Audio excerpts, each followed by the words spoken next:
नमस्ते दोस्तों, मनमोहक हिंदी कहानियाँ चैनल में आप सभी का स्वागत है। आज की हमारी कहानी है अवला जीवन। अगर आपको हमारी कहानी पसंद आती है तो वीडियो को लाइक और चैनल को सब्सक्राइब जरूर कीजिएगा। आज कई सालों बाद सूरज अपने गांव आया था, लेकिन कुछ भी तो नहीं बदला था उसके गांव में। पहले अक्सर गर्मियों की छुट्टियों में वह अपने माता पिता और अपनी बहन सपना के साथ गांव आता था, लेकिन 3 साल पहले उसने पत्रकारिता का कोर्स करने के लिए देश के एक नामी संस्थान में दाखिला लिया था और कोर्स पूरा होने के बाद एक बड़े मीडिया समूह में नौकरी भी तलाश ली। सूरज की बहन सपना को सूरत में NIT के लिए दाखिला मिल गया था। इस वजह से उनका गांव में आना नहीं हो पाया था। पिताजी और माताजी भी काफ़ी खुश थे, क्योंकि पूरे 3 साल बाद उन्हें गांव आने का मौका मिला था। सूरज का गांव शहर से तकरीबन 15 किलोमीटर की दूरी पर बड़ी सड़क के किनारे बसा हुआ था, लेकिन सड़क से गांव में जाने के लिए कोई भी रास्ता नहीं था। गर्मी के दिनों में तो लोग पंडित जी के बगीचे से होकर आते जाते थे, मगर बरसात हो जाने पर किसी तरह खेतों से गुजरकर सड़क पर आते थे। जब वे गांव पहुँचे तो ताऊ और ताई ने उनका खूब स्वागत किया। ताऊ तो घूम घूम कर कहते फिरे, मेरा भतीजा तो बड़ा पत्रकार हो गया है, अब पुलिस भी हमारा कुछ नहीं बिगाड़ पाएगी। सूरज के ताऊ के एक ही बेटी थी, जिसका नाम अलका था। ताऊ जी नज़दीक के एक गांव में प्राथमिक पाठशाला में प्रधानाध्यापक थे। आराम की नौकरी, जब मन किया पढ़ाने गए, जब मन किया नहीं गए। वे इस इलाके में बड़का पांडे के नाम से मशहूर थे। वे जिस गांव में पढ़ाते थे वहां ज़्यादातर दलित जाति के लोग रहते थे, जो किसी तरह मेहनत मजदूरी करके अपना पेट पालते थे। उन बेचारों की क्या मजाल जो इलाके के बड़का पांडे के खिलाफ कहीं शिकायत करते। शायद इसी का नतीजा था कि उनकी बेटी अलका 10वीं क्लास में 5 बार फेल हुई थी, पर ताऊ जी ने नकल कराने वाले एक स्कूल में पैसे देकर उसे 10वीं क्लास पास कराई थी। सूरज का सारा दिन लोगों से मिलने जुलने में बीत गया। अगले दिन शाम को वह अपने एक चचेरे भाई विनोद के साथ गांव में घूमने निकला। उसने कहा कि चलो अपने बगीचे की तरफ चलते हैं, तो विनोद ने कहा कि नहीं, शाम के समय वहां कोई नहीं जाता, क्योंकि वहां माया डायन रहती है। सूरज को यह सुनकर थोड़ा गुस्सा आया कि आज विज्ञान कहां से कहां पहुंच गया है, लेकिन ये लोग अभी भी भूत प्रेतों और डायन जैसे अंधविश्वासों में उलझे हुए हैं। सूरज ने विनोद से पूछा, यह माया कौन है? उसने बताया, अपने घर पर जो राकेश नाम का आदमी काम करता था, यह उसी की पत्नी है। राकेश का नाम सुनकर सूरज को झटका सा लगा। दरअसल राकेश सूरज के खेतों में काम करता था और ट्रैक्टर भी चलाता था। उसकी पत्नी माया बहुत सुंदर थी, हंसमुख स्वभाव और बड़ी मिलनसार, लोगों की मदद करने वाली। गांव के पंडितों के लड़के हमेशा उसके आगे पीछे घूमते थे। सूरज ने विनोद से पूछा, माया डायन कैसे बनी? उसने बताया, उसके कोई औलाद नहीं थी, इसलिए वह दूसरे के बच्चों पर जादू टोना कर देती थी। वह हमारे गांव के कई बच्चों की अपने जादू टोने से जान ले चुकी है। माया के बारे में सुनकर सूरज थोड़ा दुखी हो गया, लेकिन उसने मन ही मन ठान लिया कि उसे डायन के बारे में पता लगाना होगा।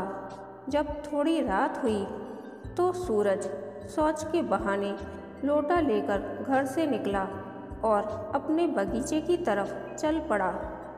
बगीचे के पास एक कच्ची दीवार और उसके ऊपर गन्ने के पत्तों का छप्पर पड़ा था, जिसमें एक टूटा फूटा दरवाज़ा भी था। सूरज ने बाहर से आवाज़ लगाई, कोई है? अंदर से किसी औरत की आवाज़ आई, भाग जाओ यहाँ से, मैं डायन हूँ, तुम्हें भी जादू से मार डालूंगी। सूरज ने कहा, दरवाज़ा खोलो, मैं सूरज हूँ। वह औरत बोली, कौन सूरज? सूरज ने कहा, मैं रमाशंकर का बेटा सूरज हूँ। वह औरत रोते हुए बोली, सूरज बाबू, आप यहाँ से चले जाइए, मैं डायन हूँ, आपको भी मेरी मनहूस छाया पड़ जाएगी। सूरज ने कहा, तुम बाहर आओ, वरना मैं दरवाज़ा तोड़कर अंदर आ जाऊंगा। तो वह औरत बाहर आई। वह एकदम कंकाल लग रही थी। फटी हुई मैली कुचैली साड़ी, आंखें धसी हुई, उसके भरे भरे गाल कहीं गायब हो गए थे, उनकी जगह अब गड्ढे हो गए थे। उस औरत ने बाहर निकलते ही सूरज से कहा, बाबू, आप यहाँ क्यों आए हैं? अगर आपकी बिरादरी के लोगों ने आपको मेरे साथ देख लिया तो मेरे ऊपर सामत आ जाएगी। सूरज ने कहा, तुम्हें कुछ नहीं होगा, लेकिन तुम्हारा यह हाल कैसे हुआ? वह औरत रोने लगी और बोली, क्या करोगे बाबू यह जानकर?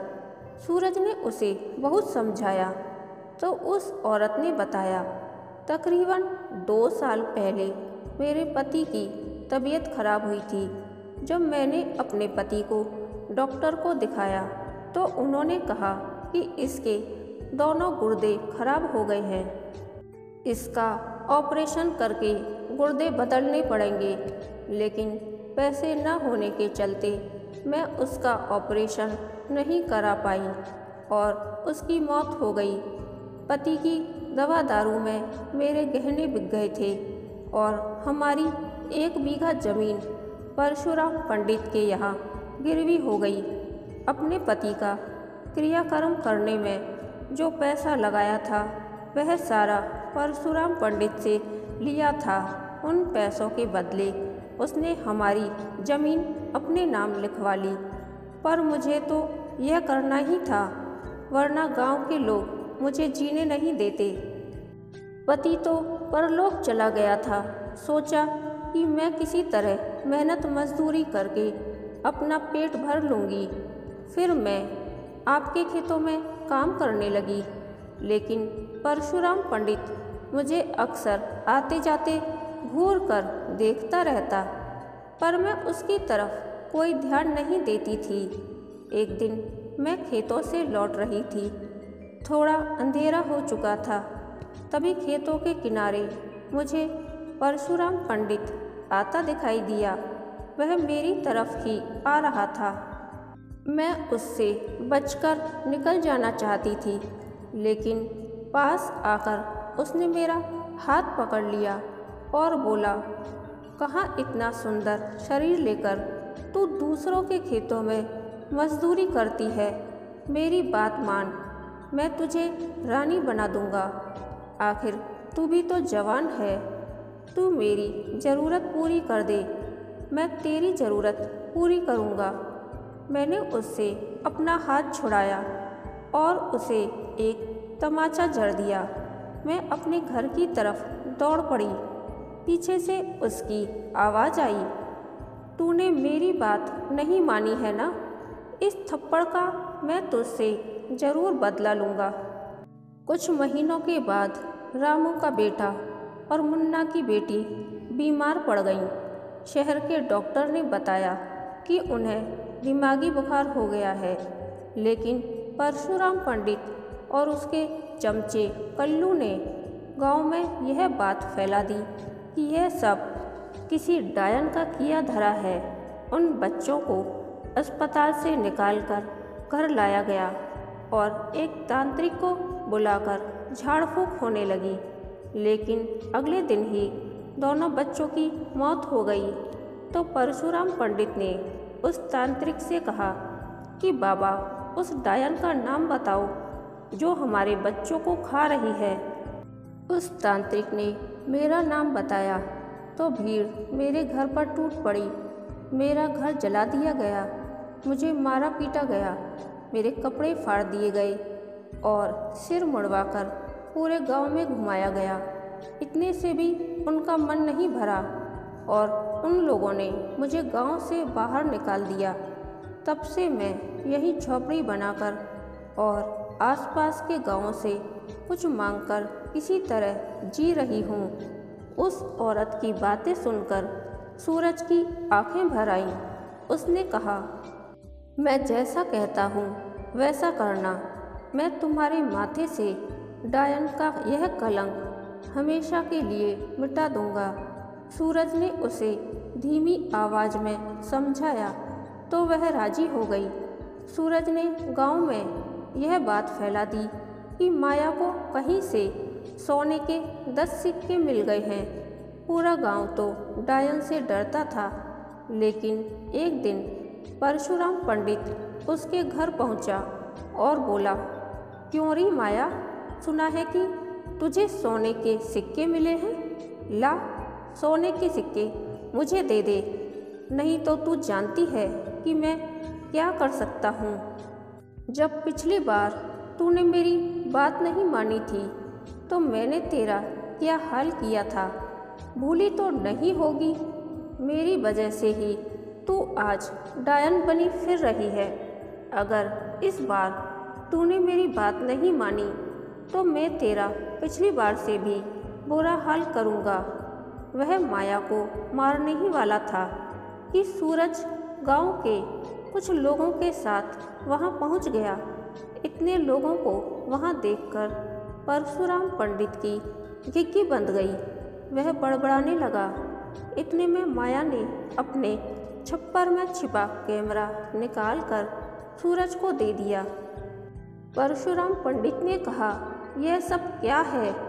सूरज ने कहा, मेरा यह प्लान था कि डायन के डर से गांव का कोई आदमी यहाँ नहीं आएगा, लेकिन तुझे सारी हकीकत मालूम है और तू सोने के सिक्कों की बात सुनकर यहाँ जरूर आएगा। इसलिए मैंने माया को कैमरा देकर सिखा दिया था कि इसे कैसे चलाना है। जब तू दरवाजे पर आकर चिल्लाया तभी माया ने कैमरा चलाकर छिपा दिया था और जब तू इधर आ रहा था मैंने तुझे देख लिया था। अब तू सीधा जेल जाएगा। यह बात जब गांव वालों को पता चली तो वे माया से माफ़ी मांगने लगे।